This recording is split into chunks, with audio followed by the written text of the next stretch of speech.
My name's Julie Johnson. I'm mother to 3 children. My oldest son Peter has a learning disability.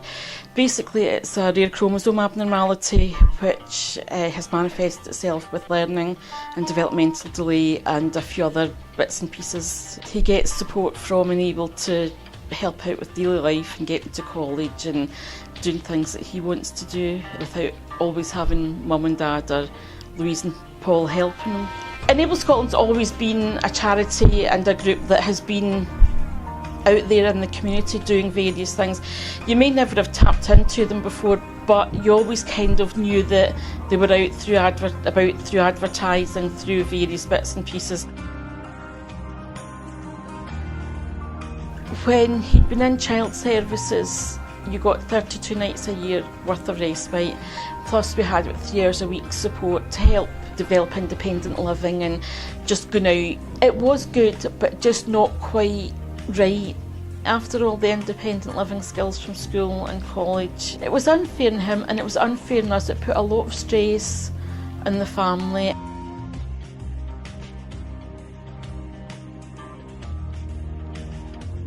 When Peter had left school, he wasn't getting anything in adult services apart from 21 nights respite. The social worker said, well, really you should take it further and see what's out there. It took us quite a long time to actually get round to find out about the self-directed support and the personalisation, and it was a social worker who had told us about it, went through it with us, and we applied. When we went through everything with Enable Scotland and what we wanted to do, they just seemed to have that edge, they seemed to know just what we wanted. It wasn't a case of we're here to take over, it was we're here to help you. What would Peter like to do? What would you and Peter like to do? What would the family and Peter like to do? They got to know us first and then said, well, this is what you could do with your money. Somebody could sit down and chat to us and then say, well, actually, this is what we think we could do, which I kind of liked. It was the fact that it was, yes, you're all in it, you're all here, and Enable Scotland were the ones who seemed to come out on top.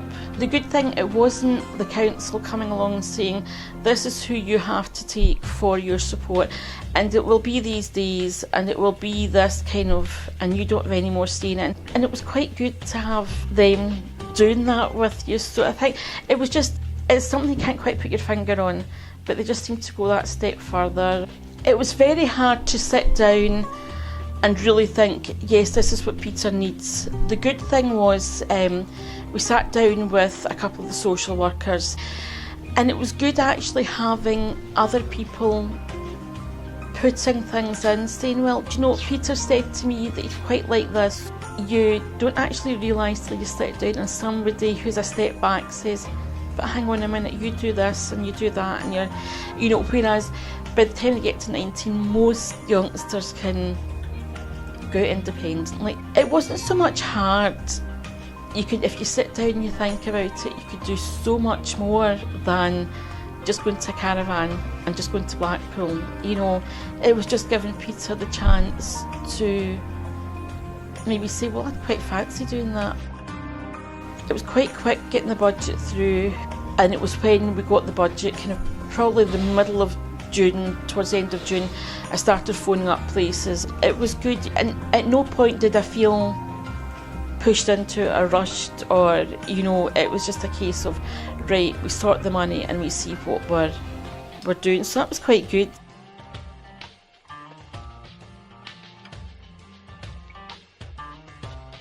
What do you like doing when you're back home? What kind of things do you do during the day when you're not at college? Look at cars with Davy. What else do you like to do? Sort the plant, the bulbs. Oh, that was at college last year, wasn't it, when you did your CK Grow things? Yeah. But see, when you're not at John Wheatley this year, what kind of things do you like to do? Art class. The art class. And what other day do you go to your art class? Monday and Saturday. And what do you do on a Wednesday? When Work experience. where do you work? In Shadderton. Shedden's at the lunch club. What do you do? Sort the fox and knives and spoons and napkins.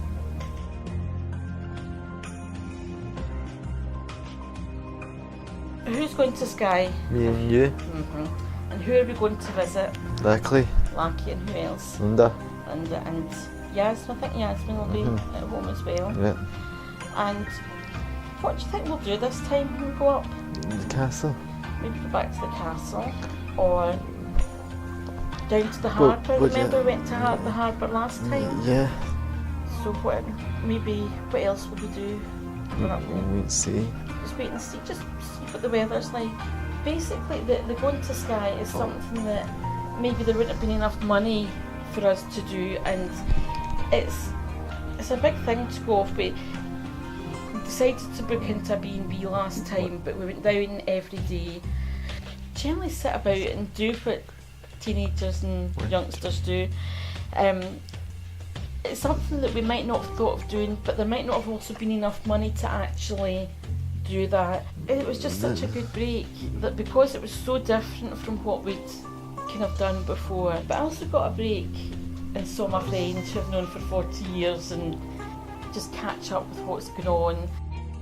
We knew that Peter would get on well with the girls. It gave me a bit of a break because I was getting adult company that I maybe wouldn't always get. And meeting Linda's dad, Peter and Lackie got on brilliantly, and it was like as if they'd never not known each other. The money couldn't buy that. It's the interactions, it's the getting to know other people, it's the doing something different. You know, I felt safe because I knew that Peter was happy.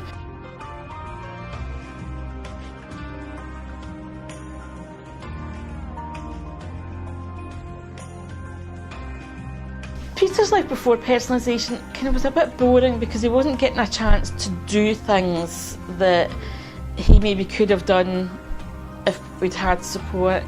Life now today is a lot better, you know, with the support from Enable Scotland.